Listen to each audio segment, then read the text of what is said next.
Christopher Dorner had once worn the uniform with pride, the crisp navy blue fabric that symbolized duty, honor, and a promise to protect. For years, he lived by that code, believing in the justice system and the sanctity of the badge pinned over his heart. But the institution he had pledged loyalty to was not the one he had imagined in his youth. Behind closed doors, beneath polished medals and rehearsed speeches, he witnessed corruption, racism, and the silencing of those who dared to speak out. He tried to do the right thing. He reported, he documented, he spoke with the conviction of a man who thought truth could not be ignored. Instead of being praised, he was condemned. The department he once defended branded him a liar. They stripped him of his career, his reputation, and with that, his sense of identity. The betrayal ran deeper than words could capture. Dorner was not just fired. He was erased, discarded as though his years of service meant nothing. Nights bled into days as the anger grew inside him, no longer a spark but a roaring blaze. He replayed every moment, every lie told against him, every handshake that hid a knife behind the back. He was a man trained to fight enemies in foreign lands, yet he found himself destroyed by those who wore the same uniform he had once saluted. His life unraveled with frightening speed. Friends drifted away, family connections thinned, and his dreams of honor collapsed into ash. Something inside Dorner broke, or perhaps something inside him hardened. He began to write, pouring his fury and despair into words that read less like a confession and more like a manifesto. He named names, recounted injustices, and drew a line in the sand between himself and the institution that had betrayed him. In those pages, his transformation became complete. No longer a protector of order, he saw himself as a soldier against a corrupt machine. The badge he once cherished became, in his eyes, a symbol of hypocrisy, and he vowed to strike back. The hunt began in the shadows, a man moving with the precision of his training but fueled now by vengeance rather than duty. Every siren that wailed in the distance, every flash of red and blue, seemed to him a reminder of what he had lost. He was both hunter and hunted, leaving a trail that forced the world to take notice. News anchors spoke his name in tones of dread and fascination. Former colleagues whispered about him, some condemning him, others secretly acknowledging the truths he had dared to speak. To the public, he was a fugitive. To himself, he was a man at war with betrayal. As the manhunt intensified, Dorner's story twisted into legend and nightmare. Entire cities locked their doors, police officers patrolled with their nerves stretched thin, and helicopters prowled the skies.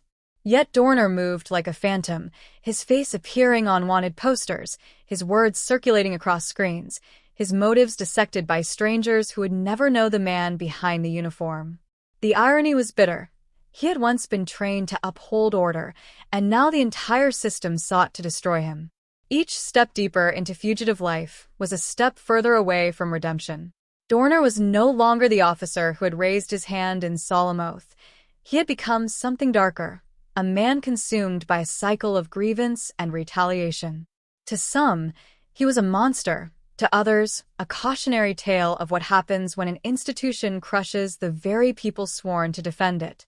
In the final days, as the walls of the manhunt closed in, Dorner stood in the ruins of his choices, facing a world that would forever remember him not as the officer he once tried to be, but as the fugitive who turned revenge into his final weapon. Christopher Dorner's descent was not sudden. It was a slow, grinding collapse that began the moment he realized that truth and loyalty carried no weight within the walls of the department he had once revered. He had believed in justice, believed that the oath he swore meant something sacred, yet the machinery of power had shown him otherwise. He could still recall the boardroom where his fate was decided, the polished table reflecting the faces of men and women who looked at him not as a colleague, but as a problem to be erased. Their voices were cold, their decision final, and when they stripped him of his badge, they stripped him of his identity. Days turned into sleepless nights where Dorner's mind replayed the betrayal in endless cycles. He would stare at the ceiling, hearing phantom echoes of radio chatter from his patrol car, smelling the leather of the uniform he no longer wore. The sense of purpose that had once anchored him drifted away, leaving only rage in its wake. He spoke to no one, confided in no one, for who could understand the depth of the injustice he felt? Friends turned their eyes away, fellow officers avoided his calls, and even those who had once sworn brotherhood remained silent. Isolation became his only companion, and in that silence, his anger grew sharper, like a blade being honed. It began with the words he wrote. His manifesto was not simply a list of grievances, but a declaration of war. Every sentence carried the weight of a man who believed he had nothing left to lose. He detailed the corruption, the racism, the culture of silence that punished truth-tellers and rewarded abusers. It was as though he carved his pain into those pages, daring the world to look away. For Dorner, the manifesto was both confession and justification, a final attempt to reclaim his voice in a world that had silenced him. But words alone could not quench the fire. His training had shaped him into more than just a writer of grievances. It had made him dangerous. He moved with precision, thought like a soldier, and planned like a man who understood every tactic of the enemy he once served. The first strikes were sudden, shocking, a reminder that Dorner was no longer a man confined by rules. Panic spread quickly. Police officers who once dismissed him now traveled with fear etched into their faces. The same system that had cast him aside was now consumed with finding him, spending millions to track the very man it had destroyed. The city became his battleground. Helicopters thundered overhead, armored vehicles rumbled through neighborhoods, checkpoints appeared on highways. Families locked their doors, citizens whispered his name, and every headline carried his face. He was a fugitive, yes, but he was also a specter, unpredictable, elusive, and burning with vengeance. Each day of the manhunt only magnified his legend. He was no longer simply Christopher Dorner, former police officer. He was a symbol of everything the public feared and everything the system wanted to bury. Yet beneath the fire and fury, there was still a man who had once believed in honor, who had once worn his badge with pride. His story was not just about revenge. It was about what happens when a man's faith in justice is shattered so completely that all that remains is retribution. Dorner knew the walls were closing in. He knew the chase could only end one way, with his body lying in the ashes of his rebellion. And yet, he pressed on, driven not by the hope of survival but by the determination that his name, his story, and his vengeance would not be forgotten. When the final standoff came, smoke and fire marked the end of his path. The mountains swallowed him, flames devoured the walls around him, and the air was filled with the roar of gunfire and the shouts of men who wanted him silenced once and for all. In that blaze, Dorner's war reached its conclusion, not as redemption, not as justice, but as a tragedy carved into history.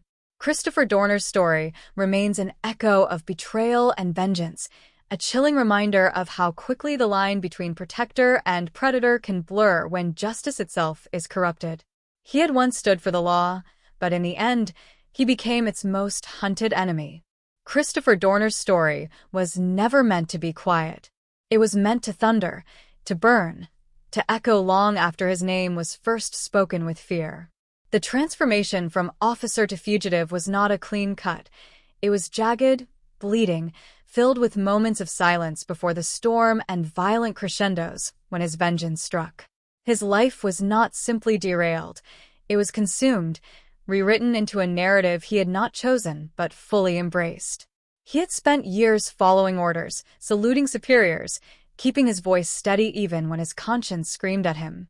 He saw things most ignored, whispered truths that others buried, and when he finally stood up, he expected the oath of honesty to mean something.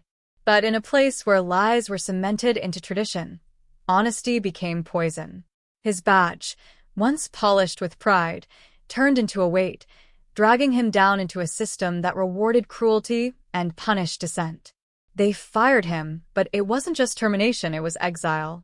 And exile is a dangerous fate for a man trained in combat, armed with memory, and burning with rage. For a while, Dorner tried to carry the weight. He walked streets as if they were unfamiliar landscapes, a stranger in the city he once swore to protect. He saw the uniforms, the patrol cars, the flashing lights, and each sight was a knife to the chest. He avoided mirrors because in them he no longer saw a man of justice, but a man stripped bare. His manifesto began as scribbles on paper, but soon it became a scripture of rage. Every name, every incident, every betrayal was etched into those words until it no longer felt like writing. It felt like carving. When the killings began, they did not feel random. To Dorner, they were precise strokes, a dark ledger he was balancing. The world gasped, media flooded with images of him, his smile frozen in photographs, his eyes piercing through screens. They painted him as a monster, and perhaps by then he had become one. But in his mind, he was finally being heard. Every bullet fired, every life taken was not just an act of violence, it was a scream against the silence that had buried him. The manhunt was unlike anything California had seen in years. Entire highways were shut down. Families of officers were hidden away. Patrols doubled, tripled. Helicopters circled above, as if the very sky itself was hunting him. Yet Dorner remained ahead, always a shadow's length away from capture. He moved with soldier's precision, slipping through barriers, watching the hunters stumble in fear. He was one man, but he had turned the entire state into a battlefield. And with every passing day, paranoia grew. Officers fired at trucks that resembled his, civilians lived in dread, and news anchors whispered his name with the weight of a curse. Dorner was everywhere and nowhere. His presence felt even in his absence. For the police, it was humiliation. For the public, it was spectacle. For Dorner, it was war. The mountains became his final stage, their icy silence broken by the echoes of gunfire. Surrounded, outnumbered, with no hope of escape, Dorner made his last stand. Smoke coiled into the sky as if the earth itself was exhaling his rage.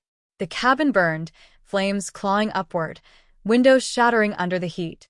Inside, Dorner remained defiant, a soldier to the end, choosing fire over surrender. When the smoke cleared, when only charred ruins remained, so too did the myth of Christopher Dorner. To some, he was a murderer who had turned on his own. To others, he was the embodiment of betrayal, a man crushed by a system that left him no path but revenge. His story became more than a headline. It became a caution, a legend whispered whenever loyalty and corruption collided. Christopher Dorner had once been a protector, but he died a fugitive, consumed by vengeance. Yet his tale lives on, a reminder that when institutions destroy a man's faith, the consequences are not silence, they are fire, blood, and memory.